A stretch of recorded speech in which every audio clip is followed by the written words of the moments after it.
नमस्कार साथियों, स्वागत बंदन अभिनंदन है आप सभी का एक बार पुनः आपके अपने YouTube चैनल वंदे भारत में। देखिए, मध्यकाल के दौरान मध्य प्रदेश में स्थापित प्रमुख राजवंशों के अंतर्गत जो कि हमारा गोंड राजवंश था, उसकी हमने 5 भागों के अंतर्गत चर्चा कर ली थी। तो आप में से अगर किसी ने भी गोंड राजवंश वाले कोई भी वीडियो को नहीं देखा हो तो मैं सभी वीडियो की लिंक इस वीडियो के डिस्क्रिप्शन बॉक्स में दे दूंगा। और इसके अलावा आप हमारी वीडियो के प्लेलिस्ट में जाकर भी क्या है, गोंड राजवंश से संबंधित जितने भी वीडियो बनाए गए हैं उनको मध्य प्रदेश राज्य के मध्यकालीन इतिहास की प्लेलिस्ट में जाकर देख सकते हैं। तो चलिए स्टार्ट करते हैं हम और जानते हैं आज बुंदेला राजवंश के बारे में। बुंदेला राजवंश जो कि गोंड राजवंश की ही तरह एक काफ़ी प्रसिद्ध राजवंश रहा है और ये भी क्या है, मध्य प्रदेश राज्य का एक काफ़ी बड़ा राजवंश है, काफ़ी प्रसिद्ध ये राजवंश है, ठीक है। और इससे भी क्या है, कई प्रकार के क्वेश्चन मध्य प्रदेश लोक सेवा आयोग की मुख्य एवं जो प्रारंभिक परीक्षा होती है उसमें पूछे जाते हैं। तो चलिए स्टार्ट करते हैं हम और बुंदेला राजवंश को देखते हैं। देखिए, अगर आप मध्य प्रदेश राज्य का नक्शा देखोगे, ठीक है, अगर आप मध्य प्रदेश राज्य का नक्शा देखोगे तो मध्य प्रदेश राज्य के नक्शे का ये वाला क्षेत्र, ठीक है, ये हम एक प्रकार का काल्पनिक नक्शा बना रहे हैं मध्य प्रदेश राज्य का, ठीक है। तो ये जो मध्य प्रदेश राज्य का ये वाला क्षेत्र है, इसको भौगोलिक भाषा के अंतर्गत कहेंगे हम मध्य प्रदेश राज्य का उत्तर पश्चिमी क्षेत्र, ठीक है। क्या कहेंगे, सॉरी, इसको क्या कहेंगे हम, मध्य प्रदेश राज्य का दक्षिण पश्चिमी क्षेत्र। क्या कहेंगे, मध्य प्रदेश का दक्षिण पश्चिमी क्षेत्र, ठीक है, दक्षिण पश्चिमी क्षेत्र जो कि आज बघेलखंड के नाम से जाना जाता है। क्यों? क्योंकि एक समय पहले क्या था, यहाँ पर बघेल वंश का शासन था, ठीक है।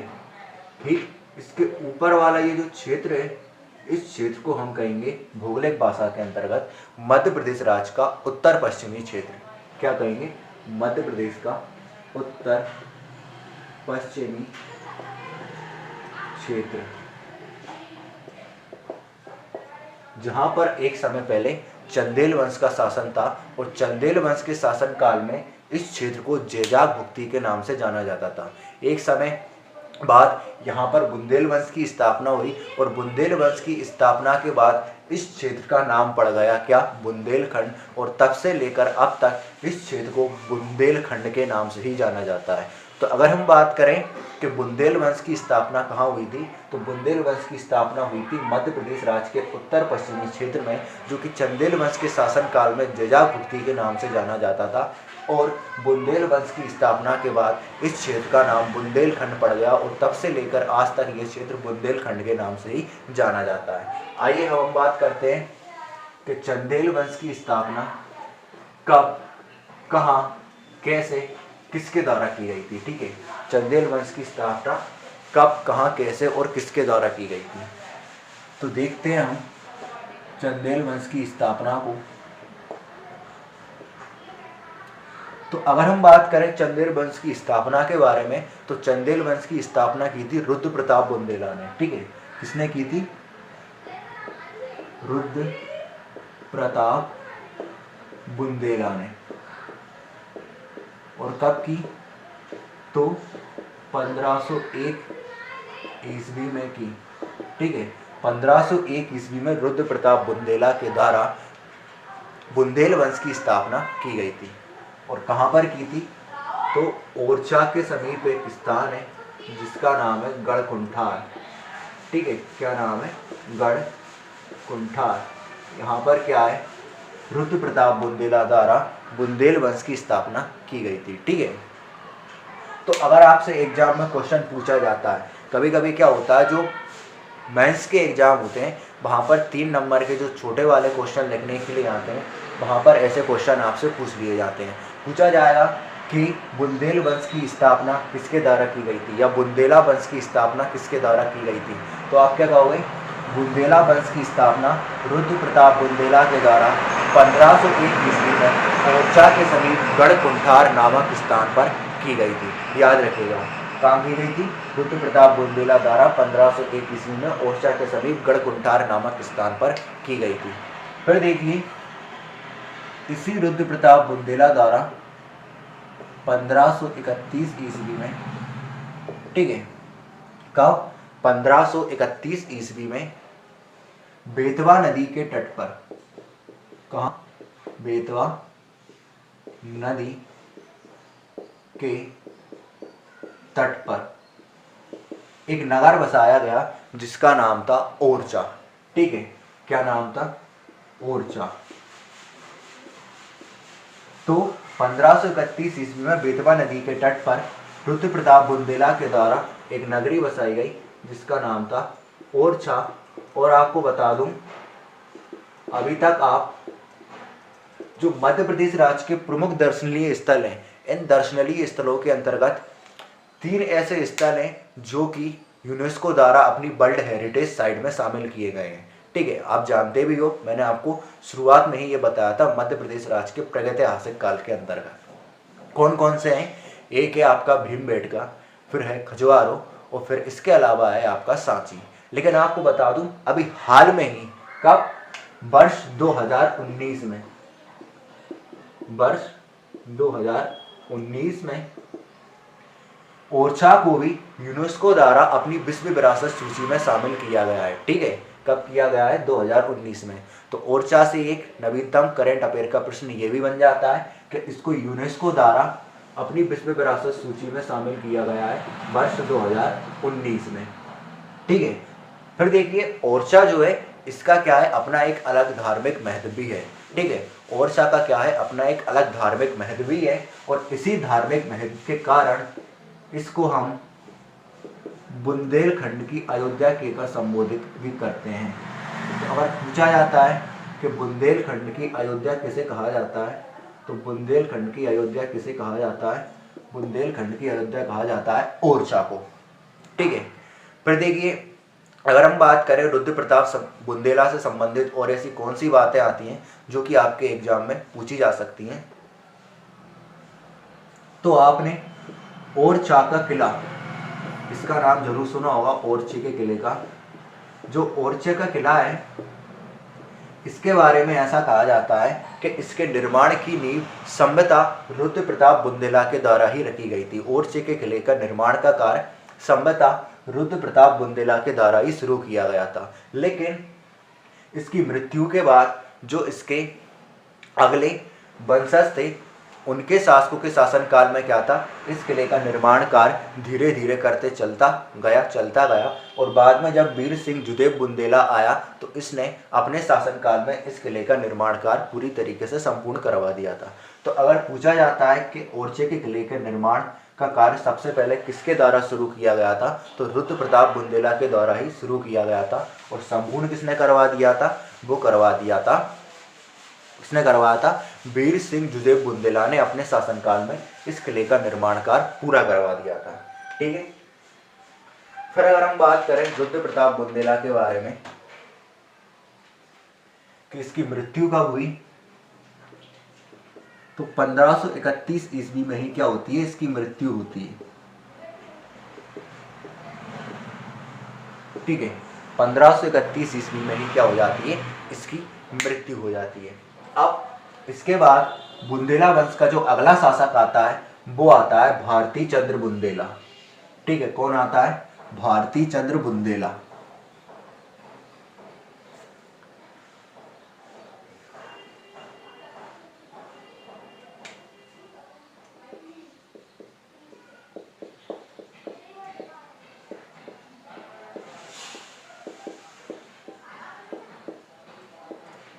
भारती चंद्र बुंदेला जो था, ये रुद्र प्रताप बुंदेला की मृत्यु के बाद बुंदेला राजवंश का अगला उत्तराधिकारी सिद्ध होता है।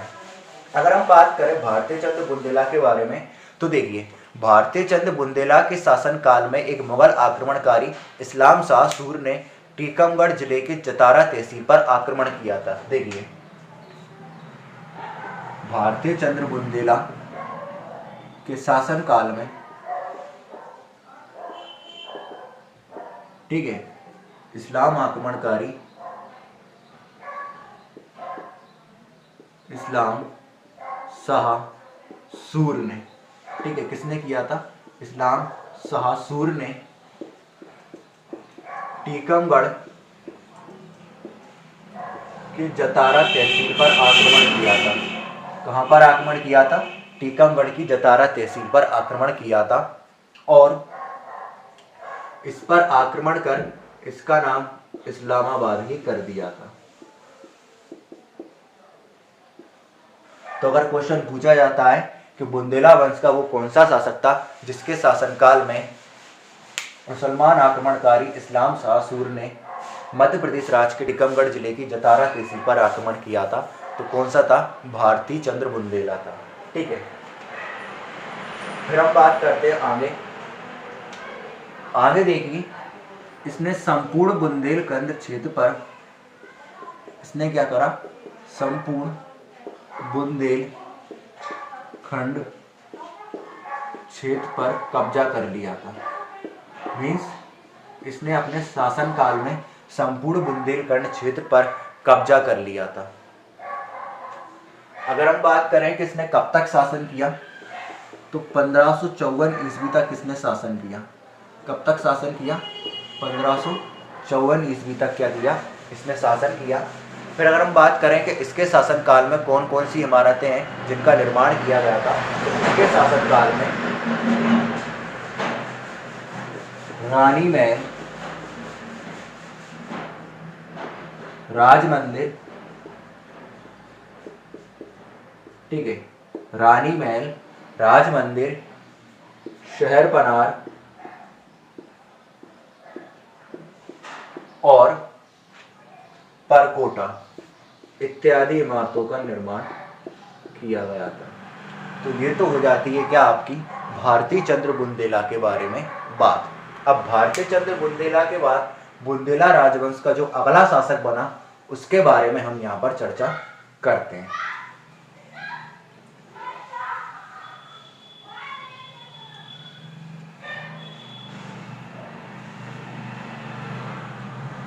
इसके बाद बुंदेला राजवंश का जो अगला शासक आया वो आया मधुकर शाह बुंदेला।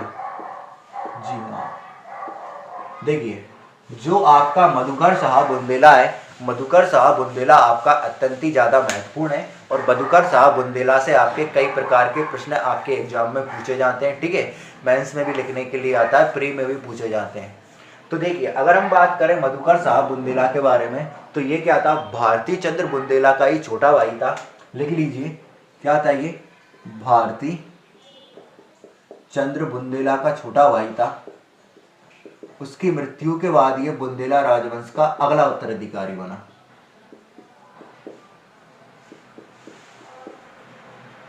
ठीक है, तो भारती चंद्र बुंदेला का छोटा भाई था, इसकी मृत्यु के बाद ये बुंदेला राजवंश का अगला उत्तराधिकारी बना।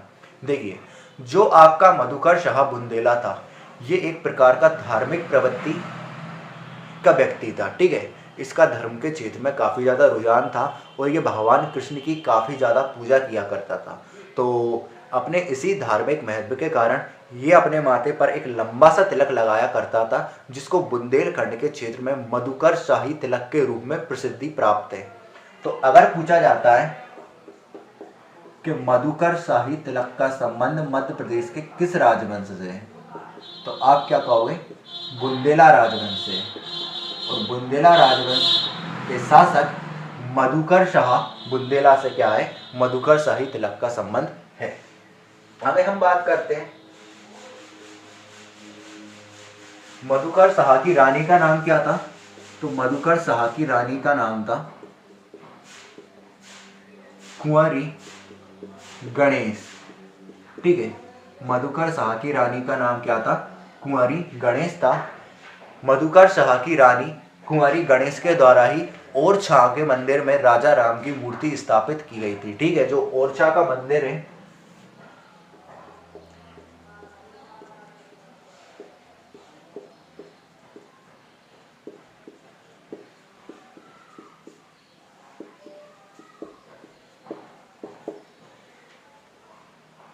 ठीक है, तो ओरछा में राजा राम की स्थापना मधुकर शाह की रानी कुंवारी गणेश के द्वारा की गई थी।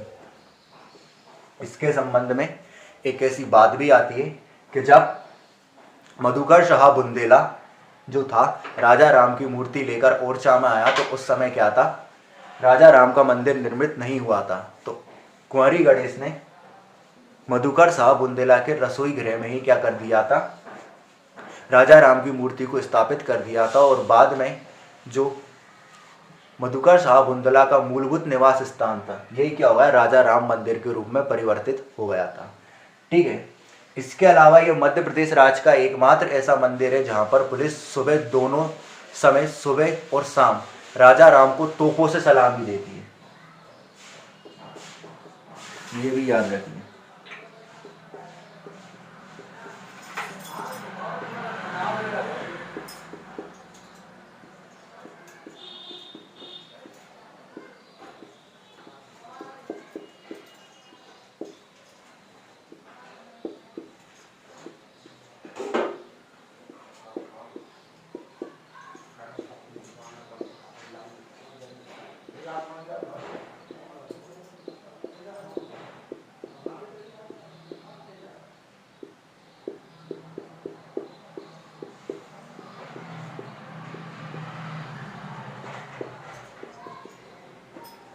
ठीक है, आगे हम बात करते हैं जो मधुकर शाह बुंदेला था। मधुकर शाह बुंदेला के राज दरबार में आचार्य केशव दास को भी क्या था, आश्रय प्रदान था। ठीक है। आचार्य केशव दास जो कि हिंदी के एक बहुत ही प्रसिद्ध कवि रहे हैं, कठिन काव्य का प्रेत के नाम से इनको जाना जाता है, जो कि मध्य प्रदेश राज्य के मध्यकाल के साहित्यिक व्यक्तित्व हैं। उनको अंतर्गत मैंने आपको आचार्य केशव दास के बारे में पढ़ाया भी है, तो याद रखिएगा। मधुकर शाह के दरबार में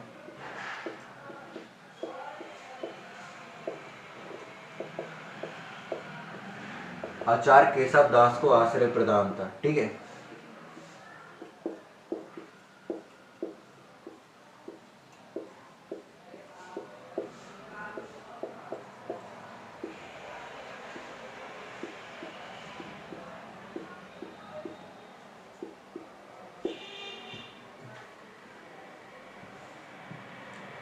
फिर अगर हम बात करें कि मधुकर शाह द्वारा अपने शासनकाल में किन किन इमारतों का निर्माण करवाया गया, तो राम मंदिर का निर्माण किसने करवाया था, मधुकर शाह ने करवाया था, ये तो आपने देख लिया। इसके अलावा जो चतुर्भुज मंदिर है जो कि ओरछा में ही स्थित है, इसका निर्माण भी क्या था, मधुकर शाह बुंदेला के द्वारा करवाया गया था। फिर इसके बाद जो मधुकर शाह बुंदेला था, इसके पुत्र का नाम था रामचंद्र, और ये जो था किसके समकालीन था, जहांगीर के समकालीन था। ठीक है। तो इतनी बातें जो हैं आपकी मधुकर शाह बुंदेला से रिलेटेड है, इतनी ही बातें जो है आपकी एग्जाम में आपसे 40-22 तरीके से पूछी जाती हैं, या फिर डायरेक्ट एक लेख लिखा जाता है कि मधुकर शाह बुंदेला के ऊपर एक विस्तृत टिप्पणी कीजिए, तो आप यही सारी बातें लिखकर आ सकते हैं। आगे हम बात करते हैं मधुकर शाह बुंदेला के बाद इस वंश का जो अगला शासक हुआ वो हुआ वीर सिंह देव बुंदेला। ठीक है। कौन हुआ, वीर सिंह देव बुंदेला।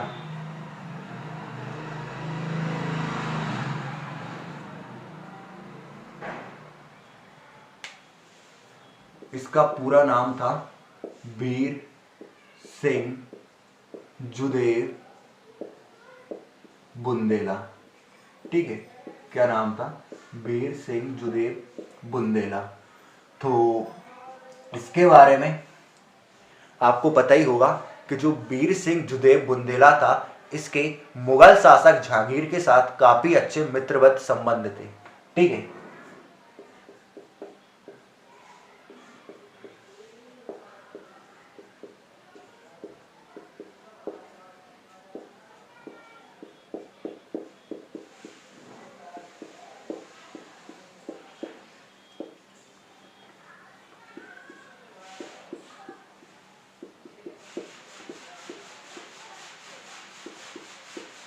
ठीक है।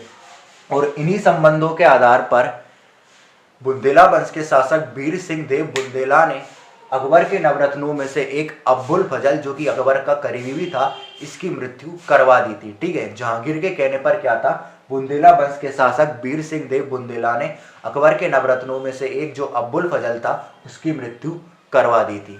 तो ये भी आप याद रखिएगा। ठीक है। इसके बारे में ऐसा कहा जाता है कि जो मुगल शहजादा सलीम उर्फ जहांगीर था, इसका विरोध किया था किसने? अब्बुल फजल ने उसके शासक बनने का। तो ऐसे में क्या होता है, अकबर इसको शासक नहीं बनाता है अब्बुल फजल की बात मानकर, और ये उससे नाराज हो जाता है अकबर से, और फिर ये भग जाता है। तो ऐसा कहते हैं कि एक बार अब्बुल फजल दक्षिण से आगरा जाते समय क्या हुआ, जब ये दक्षिण से आगरा जा रहा था तो क्या हुआ, जहांगीर ने वीर सिंह बुंदेला से कहा कि ये इसकी हत्या कर दे, और इसने इसकी क्या कर दी? हत्या कर दी। तो ये भी याद रखिएगा।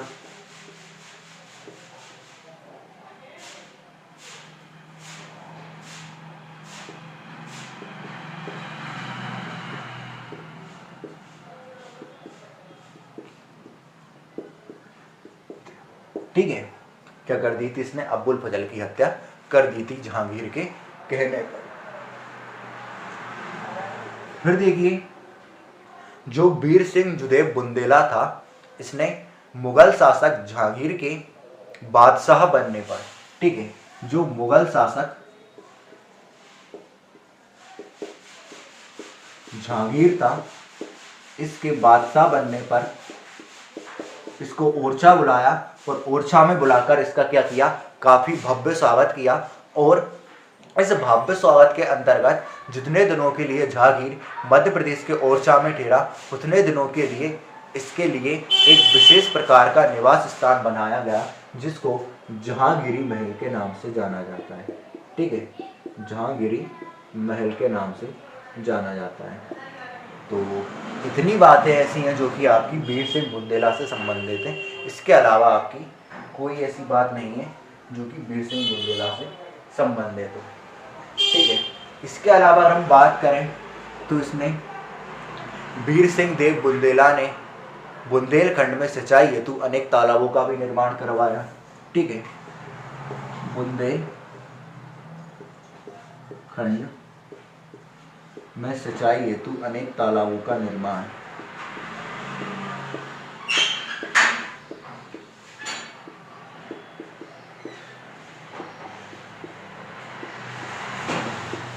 ठीक है, तो बुंदेलखंड में सिंचाई हेतु अनेक तालाबों का भी निर्माण करवाया। फिर आते हैं इसके पुत्र। इसके पुत्र कितने थे? तो 2 पुत्र थे इसके। एक का नाम था जुझारू सिंह बुंदेला।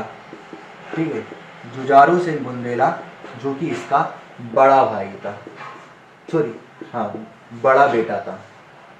वीर सिंह बुंदेला का क्या था? बड़ा बेटा था।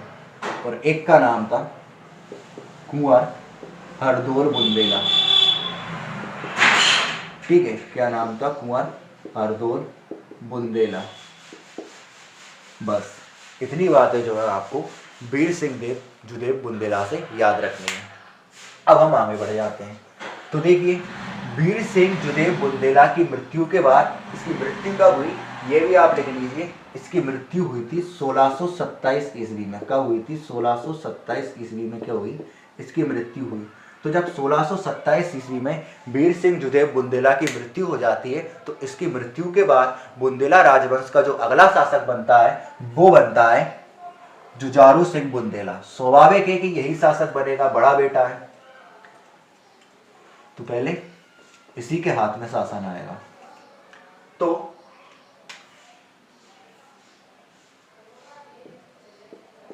अब हम बात करते हैं जुझारू सिंह बुंदेला के बारे में। ठीक है, तो इसके बारे में बात की जाए तो 1627 ईस्वी में जब वीर सिंह जुदेब बुंदेला की मृत्यु हो गई, तो उसकी मृत्यु के बाद ये बुंदेला राजवंश का अगला उत्तराधिकारी सिद्ध हुआ।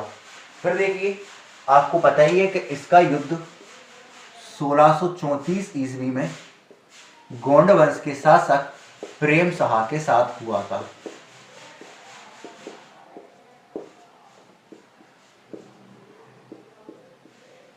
ठीक है, पता ही होगा आपको कि इसका युद्ध 1634 ईस्वी में गोंड नरेश प्रेम शाह के साथ हुआ, जिस युद्ध में इसको गोंड नरेश प्रेम शाह से हार का सामना करना पड़ा। फिर देखिए, 1632-33 ईस्वी में, कब? इससे पहले 1632 से लेके 1633 ईस्वी के मध्य इसने शाहजहां का विरोध कर दिया, ठीक है, या शाहजहां के विरुद्ध विद्रोह कर दिया।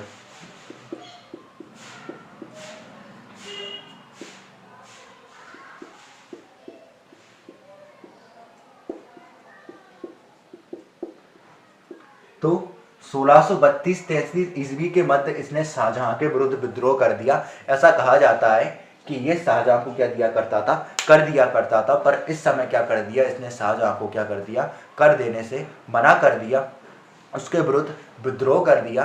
तो फिर इस विद्रोह को दबाने के लिए शाहजहां द्वारा औरंगजेब को यहाँ पर भेजा गया था, ठीक है, किसको भेजा गया था, औरंगजेब को यहाँ पर भेजा गया था, ठीक है। फिर ऐसा कहा जाता है कि जुझारू सिंह बुंदेला ने अपने छोटे भाई कुंवर हरदौर बुंदेला को अपनी पत्नी के साथ अनैतिक संबंधों के आधार पर मरवा दिया था। ये भी आप लोग याद रख लीजिए, ठीक है।